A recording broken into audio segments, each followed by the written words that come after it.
வணக்கம் உறவுகளே, நாங்கள் இன்றைக்கி என்ன பார்க்க போகிறோம்னா இட்லி தான் பார்க்க போகிறோம். பஞ்சு போல் சாஃப்டான இட்லி எப்படி செய்யலாம்ன்றதை பார்க்கலாம் வாங்க. இட்லி செய்கிறதுக்கு முதல்ல 1.5 கப் அளவு உளுந்து எடுத்துக்கொள்ளுறேன்.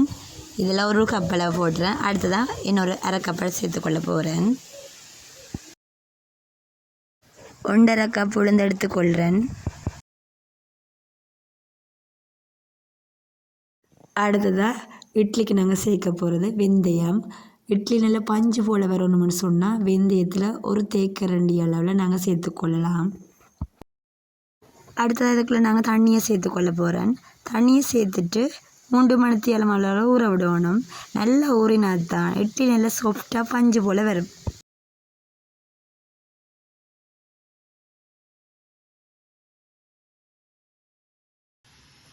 மூன்று மணித்தியாலத்துக்கு பிறகு பார்க்குறேன்னு பார்த்தீங்கன்னா நல்லா ஊறி இருக்குது. இதுக்கு பிறகு நாங்கள் அரைச்சி கொள்ளலாம். அதோடு நான் இன்னொன்று சேர்த்து ஊற விட போகிறேன். இப்போ அடுத்ததாக அவல் எடுத்துக்கிறேன். 1/4 கப் அளவு அவல் எடுத்துக்கிறேன். இந்த அவலுக்குள்ளே கொஞ்சமாக தண்ணியை சேர்த்து ஒரு 10 நிமிஷம் அளவில் ஊற விடணும். அதிகமாக ஊற தேவையில்லை, 10 நிமிஷமே போதுமானதாக இருக்கும்.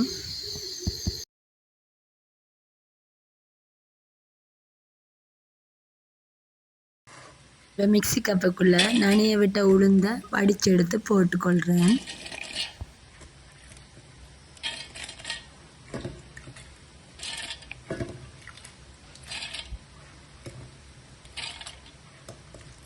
உளுந்து அரைச்சி கொள்றதுக்காண்டி கொஞ்சமாக தண்ணி விடுறேன். உளுந்துக்கு மேலே கொஞ்சமாக தண்ணி நிற்கக்கூடிய மாதிரி நாங்கள் தண்ணி விட்டுக்கொள்ளணும். அதோடு நனைய விட்டுருந்த அவலை நல்லா புழிஞ்சு அதுக்குள்ள தண்ணி எல்லாத்தையும் வடிச்சிட்டு மிக்சி கப்புக்குள்ளே உளுந்துக்குள்ளே நான் சேர்த்துக்கொள்கிறேன். ஏற்கனவே தண்ணி விட்டுருந்ததுனால நாங்கள் தண்ணி விட தேவையில்லை. இப்போ நல்லா ஃபைன் பேஸ்ட்டுக்கு அரைச்சி கொள்ளணும்.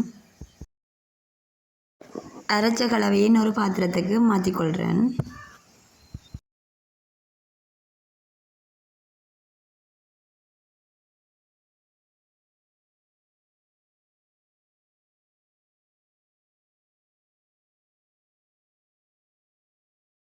ஒரு பிஞ்சளவு அப்பச்சோடாவும் சேர்த்துருக்குறேன்.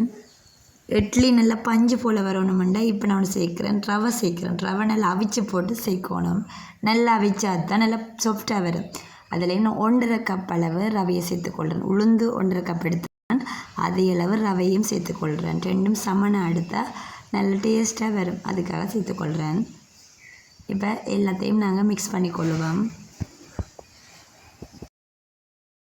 இந்த மாவுக்குள்ளே மிக்சி கப்பில் தண்ணியை விட்டு கழுவின தண்ணியை இதுக்குள்ளே விடுவேன். தண்ணி காணாட்டி தண்ணியை விட்டு குழைக்கணும்.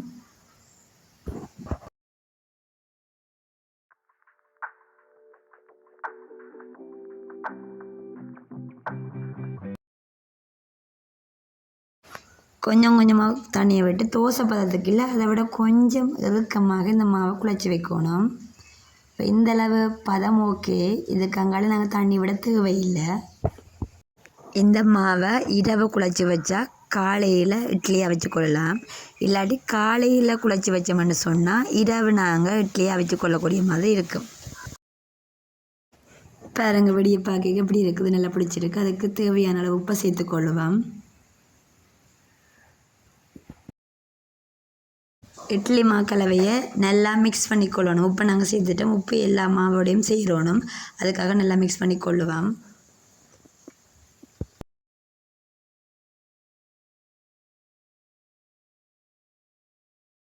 மாவுக்குள்ளே கொஞ்சமாக தண்ணியை விடுவேன். தண்ணியை விட்டு கொஞ்சம் இந்த பதத்துக்கு குழைப்பேன். திருப்பியும் அதிகமாக தண்ணியாகவும் இருக்கக்கூடாது, அதிகமாக இறுக்கமாகவும் இருக்கக்கூடாது. இந்த பதம் வந்ததும் நாங்கள் இட்லியாக வைக்கலாம். இட்லி பாத்திரத்தை அடுப்பை வைக்கிறோம். அதில் வாழை இலையை போட்டு வைப்போம். தட்டில் மாவு ஊற்றி போட்டு ஒரு 5 நிமிஷத்துக்கு மூடியாக வைக்கிறேன். இப்போ பார்ப்போம், திறந்து பார்ப்போம். இட்லி நல்லா பஞ்சு போல் நல்லா வெந்திருக்குதான்றதை பார்க்குறதுக்காண்டி அதை ஒன்றாலும் குத்தி பார்ப்போம். கத்தியாலேயோ இல்லை குச்சியாலேயோ குத்தி பார்க்கலாம். ஒட்டையிலேன்னு சொன்னால் அவிஞ்சிட்டு 2 அர்த்தமாக இருக்குது. இப்போ எல்லா இட்லியும் வெளியில் எடுப்போம். இலை வச்சதுக்கான காரணம் நீட்டாக ரவுண்டாக வேற ஒன்று பண்ணுறதுக்காண்டி பின்பக்கமும் அதுக்காண்டி தான் இலை போட்டு நான் அப்படி நீங்களும் செய்யுங்க. பார்த்தீங்கன்னா நல்ல சூப்பரான இட்லி ரெடி. நல்ல பஞ்சு போல் இருக்குது. இதுக்கு நல்ல ஒரு சாம்பார் சட்னி செய்து சாப்பிட சூப்பராக இருக்கும். இப்படி பஞ்சு போல் இட்லியை நீங்களும் வீட்டில் ட்ரை பண்ணி பாருங்கள். நல்லா டேஸ்ட்டாக இருக்கும். சின்ன பிள்ளைகளும் நல்லா விரும்பி சாப்பிடுவாங்க. அதோட நல்ல டேஸ்ட்டான சட்னி சாம்பார் செய்து இந்த இட்லி சாப்பிடுங்க. மறக்காமல் இந்த வீடியோ லைக் பண்ணுங்கள், கமெண்ட் பண்ணுங்கள்.